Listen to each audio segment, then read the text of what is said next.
Imagine boarding what looks like a standard domestic airliner, the exact kind you'd take for a quick 2-hour hop between neighboring cities. But instead of a short domestic flight, this narrow-body jet takes off, crosses an entire ocean, and doesn't land for another 11 hours. A flight from London to Miami, or Rome to New York, all in an aircraft that looks like it belongs on a regional commuter route.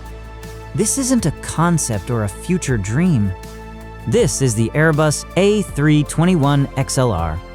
And by the end of this video, you'll understand why this relatively small plane is quietly causing the biggest revolution in modern aviation history. Stay with me, because while it doesn't have the massive, jaw-dropping scale of a jumbo jet, the engineering secrets hidden inside this aircraft will completely change the way you look at flying.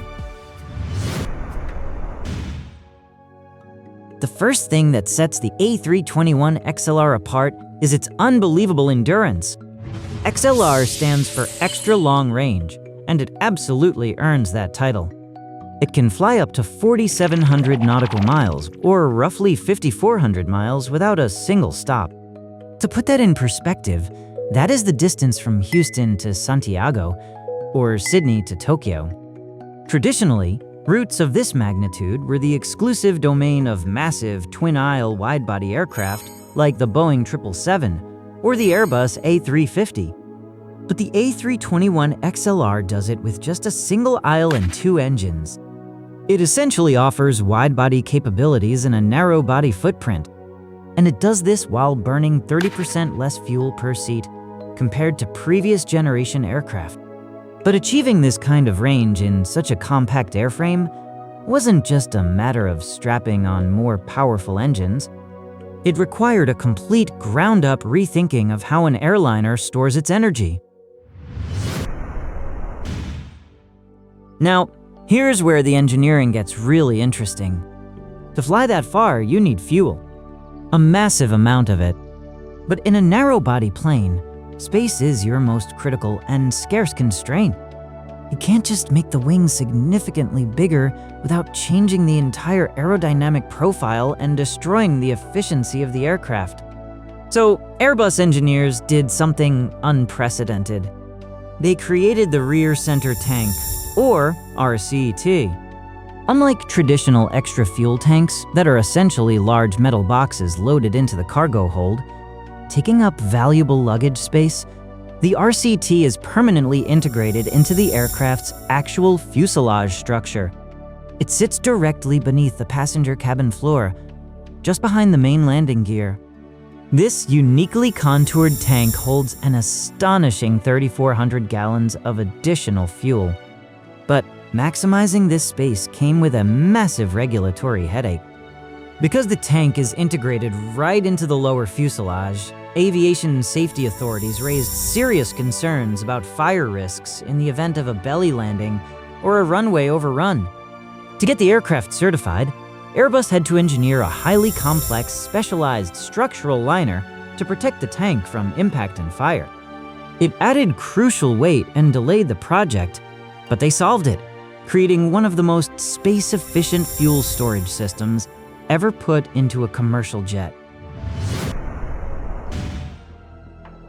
With all that extra fuel safely stored in the belly, the aircraft's weight metrics completely change.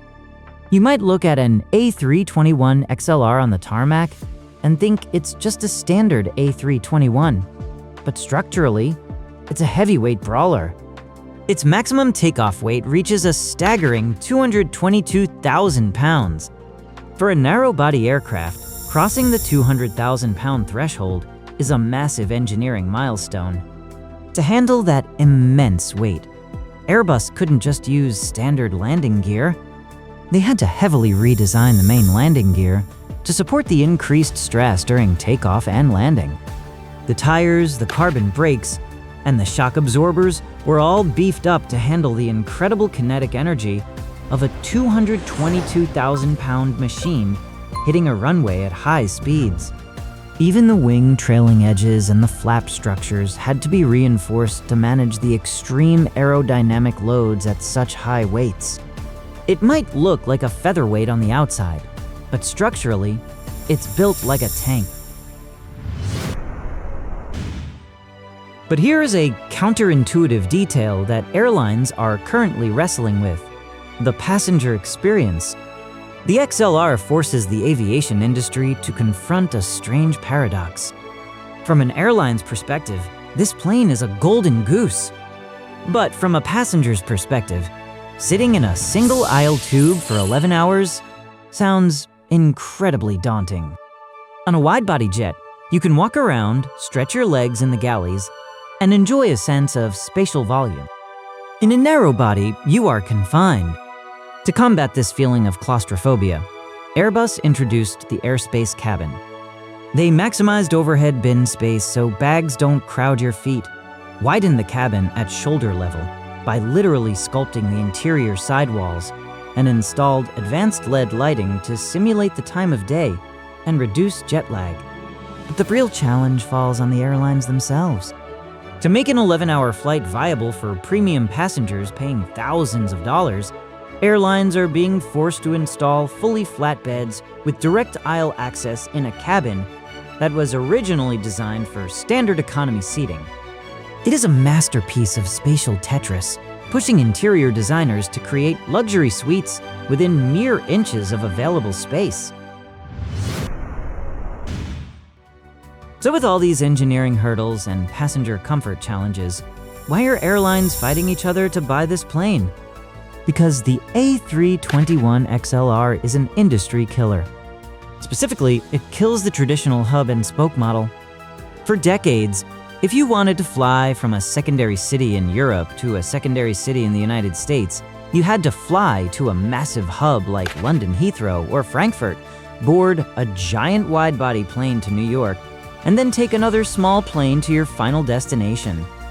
Wide-body planes are incredibly expensive to operate, and airlines can only fill them by funneling thousands of passengers through major hubs. The A321XLR destroys that necessity. It allows airlines to fly direct, point-to-point routes between smaller cities profitably. You don't need 300 passengers to make a profit anymore. You only need 150. It drastically lowers the financial risk of opening new intercontinental routes. It bypasses congested mega hubs entirely, saving passengers time and saving airlines millions in landing fees. This aircraft isn't just a new piece of hardware. It is a fundamental shift in the global geometry of air travel. The Airbus A321XLR is an engineering marvel, not because of sheer overpowering size, but because of extreme, meticulous optimization. It takes the familiar, ordinary shape of a domestic workhorse and pushes it to the absolute limits of physics, aerodynamics, and structural design. It proves that in modern aviation, the biggest disruptions don't always come from the largest machines. Sometimes the most ambitious thing you can build is something that perfectly fits a market no one else could reach. The XLR didn't invent long-haul travel, but it completely democratized it. And if this video gets one like, I'll release a follow-up sharing incredible facts about the legendary jet the XLR is trying to replace, the Boeing 757. And if you write in the comments that you want a continuation, I'll do a video covering the fascinating facts about the upcoming Boeing 777X, and there will be no fewer surprises.